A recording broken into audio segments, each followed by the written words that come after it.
제자들이 풍랑으로 고생하던 갈릴리 호수를 건너서 게네사렛 지역으로 들어갔습니다. 이 게네사렛은 예수님이 갈릴리 사역하시던 곳의 거점 지역입니다. 그러니까 거점 지역이라는 것은 주님이 거기서 활동 많이 하셨다는 뜻이죠. 게네사렛으로 들어갔더니 거기에 있는 사람들이 예수님을 알아봅니다. 그리고 예수님 알아본 사람들이 두루 통지해서 모든 병자들을 예수님께로 데리고 왔다 그랬습니다.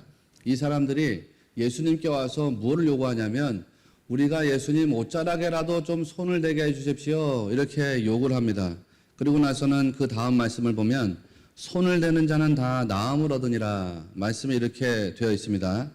주님 옷자락이라도 만지게 해주세요 라고 했는데 우리 주님이 그냥 보내셨을 리가 없습니다. 아마 가능하다면 한 사람 한 사람을 다 붙잡고서 주님이 물어봤을 거예요. 너는 어디가 아프냐? 뭐 때문에 고통이냐? 인생이 뭐 때문에 괴롭지? 그 주님이 그를 위해서 기도해 주셨을 겁니다. 아마 그럴 만한 시간이 혹은 여력이 없었으면은 그 사람들 다 손으로 일일이 터치해 주셨을 겁니다. 직접 손으로 만져 주셨을 겁니다. 그냥 옷이나 만지고 가라고 그렇게 사람들 내버려 두시지 않았을 겁니다. 그런데 오늘 복음서를 보니까 마태가 뭐라고 말하냐면 손을 대는 자는 다 나음을 얻으니라. 손댄 사람들에 대해서만 이야기를 하고 있습니다. 무엇인가요, 이유가? 왜 마태가 이렇게 표현했을까요? 그만큼 이 사람들이 절박하고 긴박하다는 것을 우리에게 알려주려는 의도입니다. 자기들의 아픔, 질병, 이 고통을 치유받고 싶은 아주 절박한 심정을 가지고 있던 사람들이라는 것을 우리에게 알려주려고 하는 의도성이 있습니다. 여러분, 어떤 사람이 은혜를 받느냐? 이런 사람들이 은혜 받는다는 것입니다.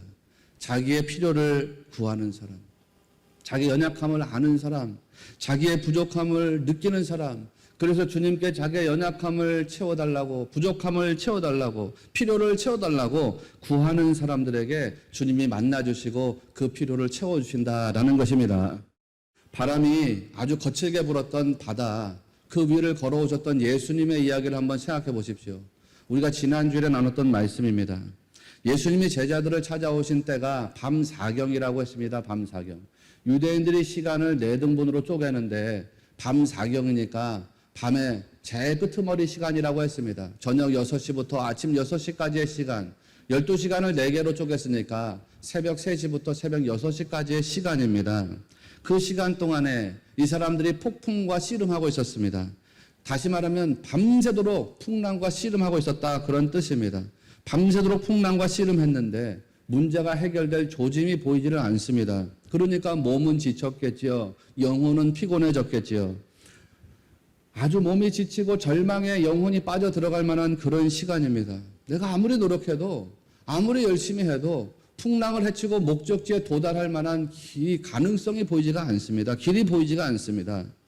초저녁에 만나서 풍랑과 씨름하던 때가 아닙니다. 초저녁에 만나가지고 잠깐 풍랑과 씨름하고 그 풍랑을 넘어간 것이 아니라 새벽녘에 밤새도록 풍랑과 씨름하면서 고난당하고 괴로워하던 그런 심정이었다 이런 말씀입니다. 그러니까 밤새도록 고난에 갇혀있는 상태였다는 거죠. 고난이라고 하는 인생의 무대에 완전히 갇혀버린 상태였다는 뜻입니다. 그때 그런데 무슨 일이 일어났습니까, 여러분? 그때에 예수님께서 바다 위를 걸어서 제자들에게 찾아오시지 않았습니까? 그리고는 제자들을 향해서 말씀하셨습니다. 예수께서 이르시되 안심하라 나니 두려워하지 말라. 여러분, 저나 여러분이 다 이와 같은 비슷한 은혜의 체험이 있지 않은가요? 저는 이런 은혜의 체험이 있는데 아마 여러분도 이와 같은 은혜의 체험이 있을 것입니다. 여러분이 생각해 보시라고요. 언제 구원의 주님과 인격적으로 만났습니까? 여러분이 언제 그 주님의 뜨거운 사랑에 눈물 흘리고 그 주님의 뜨거운 사랑에 감사하고 주님의 뜨거운 사랑을 찬송하던 때가 언제입니까? 언제? 영혼의 시간이 밤 4경쯤 되었을 때 아닙니까, 여러분? 고난이라고 하는 인생의 무대에서 씨름하다가 지치고 피곤해졌을 때, 내 힘으로, 내 능력으로, 나의 지식으로 도무지 안 되는구나. 그럴 때 아니었습니까? 영혼의 밤사경에 우리가 다 주님과 만나서 위로받은 영혼 되었지 않습니까? 구원받은 영혼 되었지 않습니까? 영혼의 밤 사경이 언제인지 아시는가요? 영혼의 밤 사경이란 잃어버린 양의 시간입니다. 잃어버린 바 된 양이 도대체 어디로 갈지를 알지 못하던 그 시간, 내가 어디로 가야 살지, 내가 어디를 목적지로 삼아야 되지, 내 인생이 누구를 의지해야 되지 라는 것을 도무지 알지 못하던 그 시간, 그렇게 갈 바를 알지 못하고 헤매던 시간이 영혼의 밤 사경입니다. 세리와 죄인과 창녀들이 맞이하는 그런 시간, 죄와 고난으로 상하고 통해 자복하는 그런 심령이 맞이하는 시간이 영혼의 밤 사경입니다. 마음이 가난할 대로 가난해져 가지고 정말 인생이 어떻게든지 간에 이게 풀어지지가 않는구나. 심령이 가난한 자가 맞이하는 그런 시간이 영혼의 밤 사경입니다. 그런데 여러분, 예수님이 말씀하셨습니다. 심령이 가난한 자는 복이 있나니 천국이 그들의 것이다. 시편 34편 18절 말씀을 보면 여호와는 마음이 상한 자를 가까이 하시고 충심으로 통회하는 자를 구원하시는도다. 이런 말씀이 나갑니다. 마음이 상했다고 하는 것이 샤바르라는 히브리 단어인데, 샤바르는 깨지고 부서졌다는 뜻입니다. 뭐 산산조각 났다, 뭐 이런 뜻입니다. 그러니까 내 마음이 깨지고 부서져 나간 사람, 그런 사람들에게 주님이 가까이 오신다는 거 아닙니까? 통회한다고 했는데 통회한다. 히브리 말로는 딱합니다. 딱하. 딱하는 부서져서 가루가 됐다 이런 뜻이거든요. 또 한편으로 보면은 고통을 받아가지고 뉘우치게 되었다 이런 뜻입니다. 그러니까 통회한다는 건 뭐냐? 가루가 될 때까지 부서진 상태가 되었다는 것입니다. 내가 나의 죄를 깨달아가지고서 마음이 부서져서 가루가 된 상태다 그런 뜻입니다. 무엇 때문에? 죄를 깨닫고 뉘우치면서. 그런 사람들이 구원받는 자가 된다고 했습니다. 그런 사람들에게 주님이 가까이 오신다고 했습니다. 예수님께서도 세상에 오셔서 말씀하셨잖아요. 건강한 자에게는 의원이 쓸데없다는 거 아닙니까? 내가 스스로 건강하다고 생각하는 사람에게는 의원이 쓸데없대요. 난 스스로 볼 수 있습니다. 들을 수 있습니다. 걸을 수 있습니다. 난 내 힘으로 얼마든지 살아갈 수 있습니다. 그런 사람들은 아니라는 거죠. 아니라는 거예요. 자기 힘으로는 안 된다고 생각하는 사람. 그래서 애통한 마음을 가지고서 나는 혼자 어떻게 안 됩니다. 내 힘으로 살아갈 수가 없습니다. 내 힘으로 이 가정의 평화를 지킬 수가 없습니다. 내 능력으로 내 자식들을 보호할 수가 없습니다. 내가 어찌할 수가 없습니다. 어찌할 수가 없습니다. 그렇게 애통한 마음으로 영혼의 밤 사경을 맞이한 사람들에게 주님이 만나주시고 주님이 위로를 주시고 주님이 회복의 권능을 베풀어 주신다는 말씀입니다. 여러분, 예수님이 잃어버린 양 한 마리를 비유로 말씀하셨는데 99마리 양을 그냥 울타리에다 내버려두고 한 마리 잃어버린 양을 찾아간다는 거예요. 남겨진 99마리의 양이 누구입니까? 나는 건강합니다. 나는 울타리 안에 있습니다. 나는 얼마든지 보고 들을 수 있는 사람입니다. 나는 얼마든지 내 힘으로 이곳에서 안전하게 머물 수 있습니다. 그렇게 생각했던 사람들. 예수님 당시에는 바리새인들, 서기관들, 유대인들이었습니다. 반면에 잃어버린 양 한 마리는 도대체 누구입니까? 주님, 나는 혼자 볼 수가 없습니다. 들을 수가 없습니다. 걸을 수가 없습니다. 어디로 내 인생의 방향을 잡아야 될지 알 수가 없습니다. 내 힘으로는 도무지 살아갈 수가 없습니다. 그렇게 여러분, 딱하.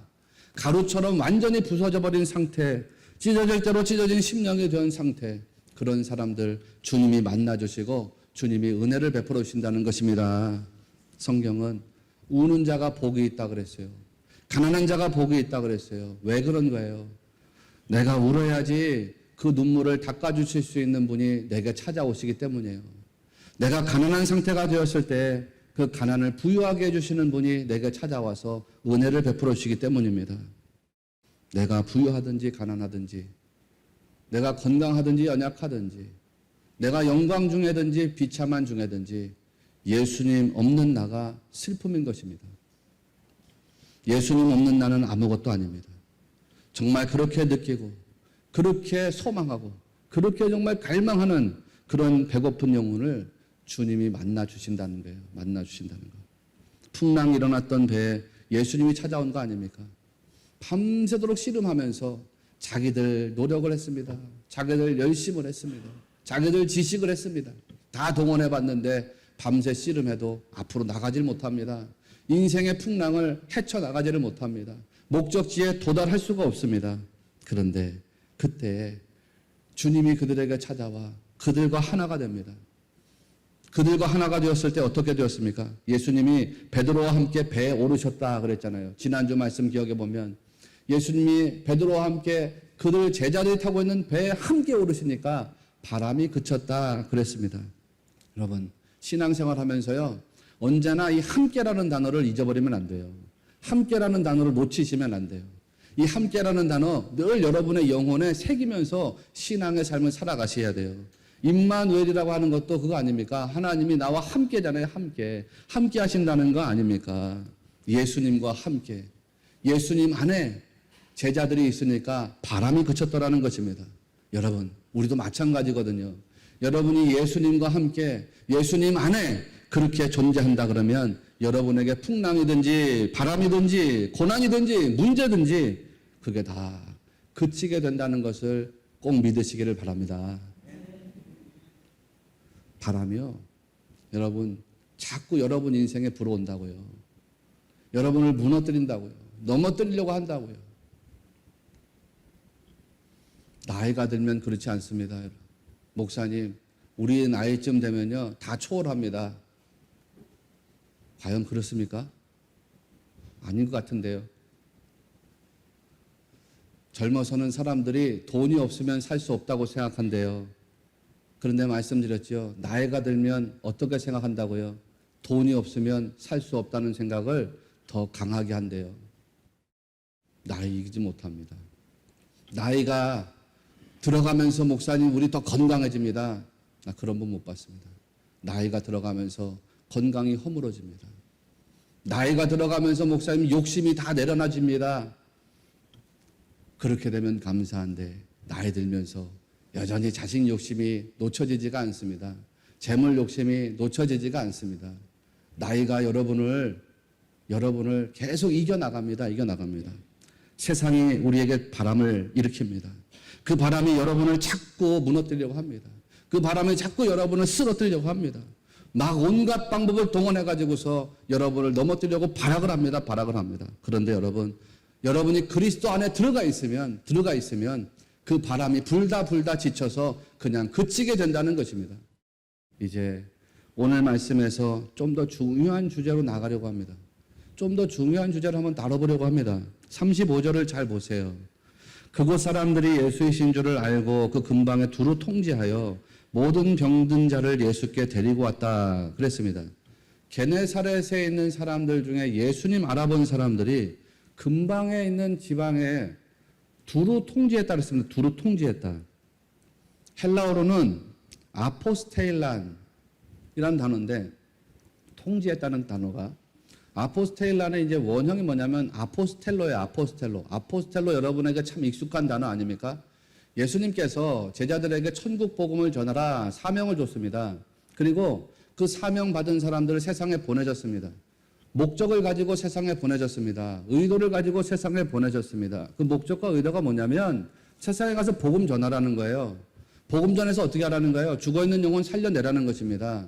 그렇게 보냄받은 사람들을 뭐라고 부르냐면 사도라고 불러요. 사도. 그 사도라고 하는 말이 헬라어로 아포스톨로스예요. 아포스톨로스는 보냄을 받은 자라는 뜻입니다. 자, 여기 이제 아포스텔로라고 했으니까 이 사람들이 근방에다가 두루 통제했는데 통제한 것이 어떤 의도와 목적성을 가지고 있는 것이다 라는 사실을 우리가 알게 되겠죠. 그냥 알린 것이 아니라 분명한 목적, 분명한 의도, 분명한 이유를 가지고 이 사람들이 근방에다가 예수님을 알렸습니다. 그러면 이 사람들이 어떤 목적을 가진 것인지를 우리가 확인해야 되거든요. 아, 목사님 너무 간단한 거 아닙니까? 이 사람들이 병든 사람들을 예수님께로 데려왔으니까 병자들을 고치게 하려고 통제한 거 아닙니까? 아포스텔로 한 거 아닙니까? 병든 자들을 예수님께 데리고 와서 그 병을 고쳐주려고, 고치게 하려고, 회복시키려고, 치유하려고 이 사람들 데리고 온 겁니다. 그런데 부분적으로는 맞아요. 그러나 여러분이 성경을 읽어나가면서 계속해서 성경을 그렇게 읽어나간다 그러면 그거는 번역된 성경에 주는 오류에 빠지는 거예요. 아, 이 사람들의 목적은 병든 자를 고쳐주는 데 있다라고 생각하는 것은 우리가 번역된 성경을 읽으면서 오해할 수 있는 부분입니다. 사람들, 특별한 목적을 가지고 있었습니다. 이 사람들이 예수님을 보고 알았다 그랬잖아요. 그런데 예수님을 알아봤다고 했을 때 사용된 헬라어가 에피그논테스라는 단어입니다. 에피그논테스. 그노시스라고 하는 단어는 죄송한데 좀 어려워서 그노시스는 지식이라는 뜻입니다. 지식. 그게 그노시스예요. 그런데 이 그노시스는 뭐냐면 뭐를 알아가는 지식이 그노시스예요. 자, 여러분은 저를 알고 계시죠? 저를 알고 계시죠? 그런데 저를 다 압니까? 나에 대한 지식을 가지고 있지만 그 지식이 다 아는 지식이 아니라 알아가는 지식이에요. 이게 그노시스예요. 여러분 더 쉽게 말하면 성경을 여러분이 지식 가지고 있습니다. 공부해서. 성경 지식. 여러분은 성경을 알고 있습니다. 지식을 가지고 있습니다. 그런데 여러분 하나님 말씀이 무엇인지 다 아십니까? 성경을 다 안다고 자부할 수 있는 분이 있으신가요? 우리 중에는 성경을 목사님 그렇습니다. 나는 다 압니다. 라고 말할 수 있는 분도 있어요. 그러나 거의 대부분은 성경 지식을 가지고 있지만 지금도 성경을 알아가고 있어요.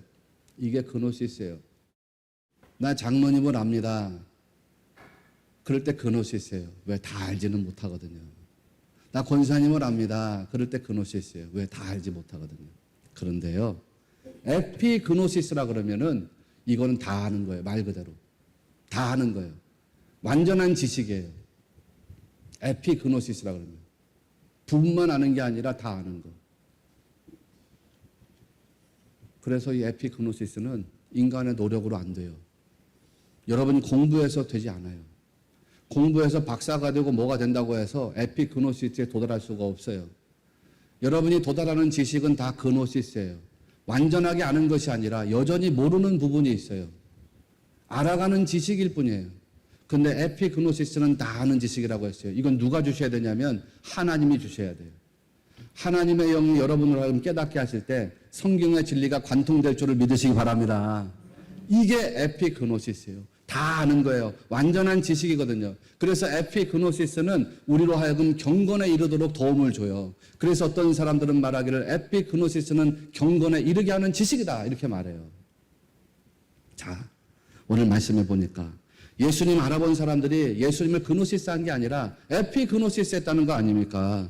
예수님에 대해서 완전히 알았다는 거예요. 다 알았다는 거예요. 깨달아 알았다는 거거든요. 뭐를 그러면 다 알았다는 거냐? 뭐를 깨달아 알았다는 거냐? 제자들의 고백에 답이 있습니다.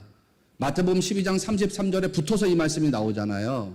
풍랑이 잔잔하게 되고 예수님을 함께 배에 영접한 사람들, 그 주님의 권능을 목격한 다음에 그 배에 있던 사람들이 아주 특별한 행동을 취하는데 그것이 뭐냐? 33절에 보니까 배에 있는 사람들이 예수께 절하며 이르되 진실로 하나님의 아들이로소이다 하더라. 이게 핵심입니다. 예수님 알아본 사람들이 이걸 알아봤다는 거거든요. 에피그노시스예요. 다 꿰뚫어 봤어요. 주님은 하나님의 아들이십니다. 하나님의 아들이 이 세상에 왜 왔어요? 우리를 구원하기 위해서 오셨습니다. 인간을 구원하기 위해서 왔습니다. 죄와 사망의 권세에서 자유와 해방을 누리게 하려고 오셨습니다. 그거를 알았다는 거거든요. 그러니까 이 예수님 알아본 사람들, 에피그노시스 한 사람들이 병을 그냥 단순하게 고치게 해주려고 이 사람들을 예수님께로 데려온 게 아닙니다. 병 고치는 건 목적이 아닙니다. 수단입니다. 결과가 아닙니다. 과정입니다. 그래서 성경이 병든 자를 표현할 때에 카코스 에콘타스 이렇게 표현했어요. 카코스 에콘타스. 나쁜 것을 가진 사람이라는 뜻이에요. 우리가 열매 이야기를 할 때 예수님이 열매를 통해서 열매를 봐서 그 사람을 알 수 있다 그랬잖아요. 그런데 우리는 무슨 열매 맺어야 돼요? 좋은 열매 맺어야 돼요? 나쁜 열매 맺어야 돼요? 좋은 열매, 칼로스. 좋은 열매, 목적에 합당한 열매, 주인의 목적에 딱 들어맞는 열매, 좋은 열매, 아름다운 열매, 그게 칼로스입니다. 카코스는 나쁜 열매, 악한 열매, 주인의 목적과 떨어져 나간 열매. 자, 왜 이 사람들 아픈 사람들이라고 표현하지 않고 카코스 에콘타스, 나쁜 것을 가지고 있는 사람들이라고 표현했을까요? 구원이 목적이기 때문입니다. 병 고치는 게 목적이 아니라는 것입니다. 부정적인 질병을 가진 사람은 부정적인 마음을 가지게 됩니다. 그렇지 않아요? 병이 깊어지면 깊어질수록 마음이 나빠집니다. 부정적이 됩니다. 나쁜 마음을 가진 사람은 그 영혼이 악한 영혼이 되기가 쉽습니다. 그런 사람들 주님께 왔다는 거예요. 그런 사람들이 주님께 와서 어떻게 되었다는 거예요? 다 나음을 얻었다요. 다 나음을 얻었대요. 디아소데산. 디아소데산은 완전히 구원받았다는 뜻이에요. 완전히 온전하게 되었다 이런 뜻이에요. 육체의 질병이 낫는다고 여러분 마음이 건강해지는 게 아닙니다. 여러분 몸이 낫는다고 해서 영혼이 건강해지는 게 아닙니다. 그런데 예수님께 와서 주님 만난 사람들, 주님 터치한 사람들, 주님 은혜 받은 사람들이 다 완전해졌다는 거 아닙니까? 영혼육이 깨끗해졌다는 뜻입니다. 여러분, 이 사람들의 목적과 의도는 단순한 병고침이 아니었습니다. 하나님의 아들인 예수님을 통해서 구원에 이르게 하는 것이었습니다. 그 사람들이 예수님 오셨다는 것을 두루 통지했다는 거요. 아포스텔로 목적을 가지고 전했다는 거 아닙니까? 자, 보시면 이 사람들이 알리지 않았다면, 이 사람들이 알려주지 않았다면 게네사렛에서 구원의 큰 역사는 일어나지 않았을지도 모릅니다. 알려준 사람이 있었다는 거죠. 알려준 사람. 복음을 듣게 한 사람이 있었다는 거 아닙니까? 전해준 사람이 있었다는 거 아닙니까? 그들이 왜 사람들에게 알려줬을까? 왜 사람들에게 전해줬을까? 너무 간단하죠. 자기가 체험했으니까. 자기가 구원을 체험했으니까. 자기가 능력을 체험했으니까. 그런 거 아닙니까? 자기가 주님의 그 큰 사랑을 체험했으니까. 사랑하시는 여러분, 구원받은 사람의 사명이 뭡니까? 구원받은 사람의 사명. 전도의 전도. 쉽게 말하면. 좀 어렵게 말하면 영혼 구원입니다. 영혼 구원. 베드로전서 2장 9절 말씀을 보면 너희는 택하신 족속이요 왕 같은 제사장들이요 거룩한 나라요 그의 소유가 된 백성이니 말씀이 이렇게 나갑니다. 그러면서 구원의 목적과 이유를 말하고 있습니다. 그 목적과 이유가 뭐냐? 이는 너희를 어두운 데서 불러내어 그의 기이한 빛에 들어가게 하시니 아름다운 덕을 선포하게 하려 하심이라. 어렵지 않죠? 구원의 목적이 뭐라는 거예요? 하나님의 아름다운 덕을 선포하게 하려고 구원했다는 거 아닙니까? 그러면 하나님의 아름다운 덕이라는 게 뭐예요? 영혼 구원 아니에요. 죄와 사망의 인간을 생명과 축복의 인간으로 건져내시는 거 아닙니까? 우리가 그 목적, 구원의 목적을 잃어버리면 안 됩니다. 많은 신자들이 구원의 유무에 대해서 집착을 많이 하거든요. 중요합니다. 내가 구원받았느냐, 받지 않았느냐, 이거에 초점을 둡니다. 중요합니다. 그런데 그보다 이제 우리 구원받은 영혼으로서 더 중요한 것은 뭐냐? 구원받은 목적이 뭐냐? 이걸 알아야 돼요. 구원받은 목적이 뭐냐? 구원받은 사람은 하나님의 영적 군사가 돼서 세상과 싸워 이길 수 있는 곳까지 나갈 수 있어야 됩니다. 왜 오늘날 많은 그리스도인들이 승리하지 못할까? 왜 세상을 압도하지 못하고 오히려 세상에 압도당하고 때로는 이 세상에 삼켜진 바 되는 자들이 될까? 예수님을 믿는다고 하면서도 왜 그 말과 행동의 품격이 아름다워 보이지 않고 오히려 세상 사람들하고 똑같이 악한 모습의 품격이 나오는 것일까? 왜 세상이 보기에 만만한 그리스도인처럼 보여지는 것일까? 구원받은 목적을 잃어버렸기 때문입니다. 목적. 구원받은 거는 아는데 내가 왜 구원받았는지에 대한 목적을 잃어버렸기 때문입니다. 오늘 설교 제목이 왜라는 질문에 하나로만 대답하면 인생이 풀린다 그랬습니다. 왜? 오늘 이 사람들이 왜 예수님께 병든 자를 데리고 왔던가? 왜? 본질은 구원이거든요. 왜 예수님이 이 세상에 오셨던가? 구원이잖아요. 왜 예수님이 나를 사랑하시고 나와 만나주셨던가? 나를 구원하시기 위해서. 왜 여러분이 이 교회 나오고 왜 여러분이 이 교회에서 직분을 받았습니까? 나는 왜 목사가 됐습니까? 여러분은 왜 장로가 되고 권사가 됐습니까? 여러분은 왜 집사가 되고 성도가 됐습니까? 왜 직분을 받았습니까? 왜? 죽어있는 영혼 살리라는 거 아닙니까? 우린 예수님의 세상에 오신 목적이 뭔지를 알고 있습니다. 누가복음 5장을 보면 내가 의인을 부르러 온 것이 아니요 죄인을 불러 회개시키러 왔노라. 마가복음 1장 38절에서는 우리가 다른 가까운 마을들로 가자. 거기서도 전도하리니 내가 이를 위하여 왔노라. 전도를 위해서 오셨다는 거 아닙니까? 디모데전서 1장 15절을 보면 그리스도 예수께서 죄인을 구원하시려고 세상에 임하셨다. 사랑하시는 여러분, 예수님 이 땅에 오신 게 너무 심플하잖아요. 다른 이유 아니잖아요. 구원하러 오셨다는 거 아닙니까? 우리도 주님 따라간다면 구원하는 영혼들이 되시기를 바랍니다. 구원의 은혜. 주님이 여러분에게 주신 거 기억하시고 담대하게 사십시오. 주님과 함께하면 승리하는 영혼 된다는 거 꼭 믿으십시오. 모든 어려움 극복할 수 있다는 거 믿으십시오. 그리고 나가서 구원받은 영혼으로서 저 세상 죽어있는 영혼 살리는 일에 쓰임받기를 사모하는 여러분 되시기를 축원합니다.